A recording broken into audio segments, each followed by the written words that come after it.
Yeah, we so rarely, and folks like us so rarely get to have the last word in any conversation that involves oil companies or automakers, so I thought I would take it here. Yeah, I learned something new, I have to say. I've been doing this for 15 years. I used to work for General Motors. I helped put the EV1 on the road, and yet when I read the staff proposal, I learned something new. It said in the 18-year history of this program, the program has not resulted in the commercialization of any zero-emission vehicles.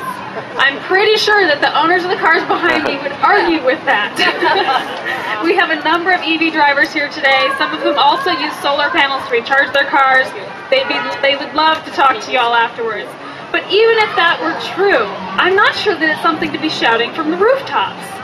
And, you know, it's pathetic that in 18 years, there are currently no zero-emission vehicles available in showrooms. It's great that there once were, and that was at a time when the law and the leaders behind it were indeed bold and did all of this courageous action that the other speakers have talked about. And yet, we're letting it go at this point. A lot of people have asked, you know, what does this matter? If consumers are demanding plug-in cars and automakers are going to make them anyway, and so many different automakers have announced either pure electric cars or plug-in hybrids, what does it really matter what CARB does? Is this vote really that important? And it is for a couple of reasons. Number one, if CARB does not vote strongly on the 27th, and if it accepts the proposal that has been handed to it on Thursday the 27th, it will cease to be relevant in this conversation on the 28th. Period.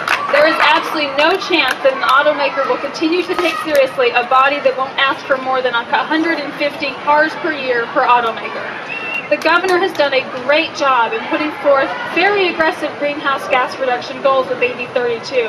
And yet, if CARB can't enforce a zero-emission vehicle program that is a massive component of that greenhouse gas problem, there's no way they're going to be taken seriously on any of these other bolder policies.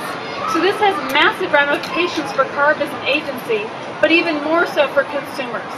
We know for sure that people want the choice to drive vehicles that don't run on gasoline, and yet they do not currently have that choice. We know the automakers will make these cars eventually because the market demands it. CARB can help make sure that they get on the road sooner than later so that the market can take over and choose what's successful. CARB needs to be picking results, not technological winners. It needs to be offering a variety of vehicles for consumers to choose from, and it can't wait and bow down to automakers before they do it. You know, we heard a lot about bold action today. Absolutely, that's required. You know, we have had bold leaders here, and unfortunately, it's gotten to the point where industry is doing more than CARB is asking for, and they're doing it because consumers are asking for it. And on one hand, as a grassroots kind of girl, I love that. I love that the sort of the Davids of this equation are leading. But it really doesn't speak well about our leaders when the industry that's being regulated is out in front of policymakers. So this is an equation that has become very backwards in the last few years and has to be turned around. You know, so yes, it requires bold action, but it also requires courage. And you know, Aristotle said that courage is knowing what to be afraid of and in what measure. And I think that CARB has to re-examine exactly what they're fearful of and stop being fearful of automakers being upset with them and become fearful of the problems truly facing society today, of not leaving a great legacy to our children, and of not empowering consumers and the marketplace to really drive this. So again, we hope they do the right thing on Thursday. If, you know, frankly, I'm not sure they should vote on the proposal at all, but to the extent that they do, they need to require tens of thousands of plug-in cars and hundreds of thousands of plug-in hybrids.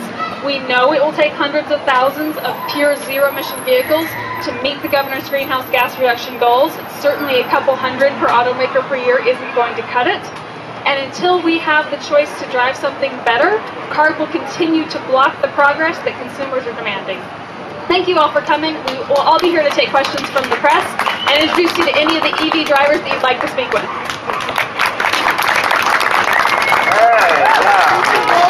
And those of you who are here for the rally after the press conference, feel free to grab a bunch of the trifold flyers from the table if you want to catch people coming out of the Environmental Protection Agency building for lunch and hand them flyers. I would just want to ask real quickly, how many people here drive an electric vehicle? Right here. How many people here have solar panels? Yeah. All right. I want to drive an electric car. How many want to drive an electric car? Yeah. All right. Bicycles are good too. Mr. Woolsey, can you make the connection for us for national security and the need for these cars? Yes, we borrow over $1 billion a day now just to import oil. We're headed at these prices toward borrowing $2 billion a day. An increasing share of that goes to governments in the Middle East, some of which back terrorism. Others, like the Saudis, which support the Wahhabi movement, which essentially teaches all over the Middle East and the Muslim world essentially the same doctrine as Al-Qaeda's. The only difference between the Wahhabis and Al-Qaeda is their argument about who should be in charge. But they are all massively repressive to women. They are genocidal with respect to Jews, Shiite Muslims, homosexuals, and apostates. And they are in favor of an incredibly repressive society. Increasing shares of that money that the United States and other oil-consuming and importing countries spend and borrow in order to be able to send overseas go to these countries and these regimes. Tom Friedman of the New York Times says that the path of freedom and the price of oil run in opposite directions. And he's exactly right. If you look at Ahmadinejad's behavior, if you look at Putin's behavior, if you look at Chavez's behavior, you see how the huge economic rent that comes from oil can enhance the power of central governments and make it less likely that alternative sources of power build up within them.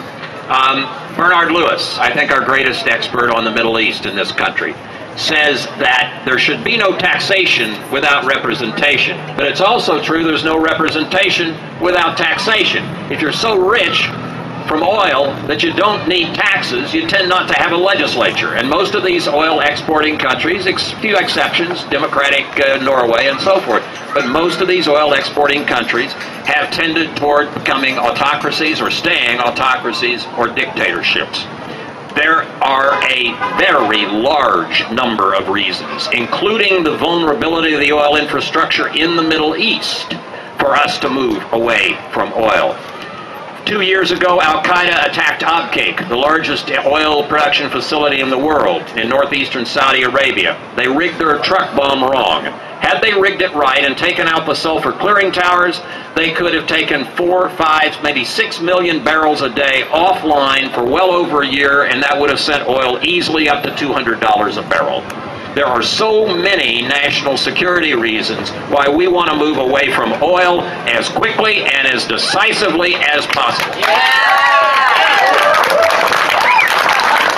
What is it about the CARB staff plan that you feel favors hydrogen, and why do you suppose they would do this? It favors hydrogen because it gives it a higher credit. Chelsea can detail this better than I. It favors hydrogen because it gives it a higher credit than an all-electric ZEV. And I suppose there are some historic reasons here. When CARB tried to kill the electric car back in 2003, stabbed it pretty solidly in the chest, they had gotten off onto thinking that hydrogen was the answer. There may be some instinct in bureaucracies to say, look, we were never wrong. In spite of Tesla, in spite of what's happened with electric vehicles, in spite of what's happened with batteries,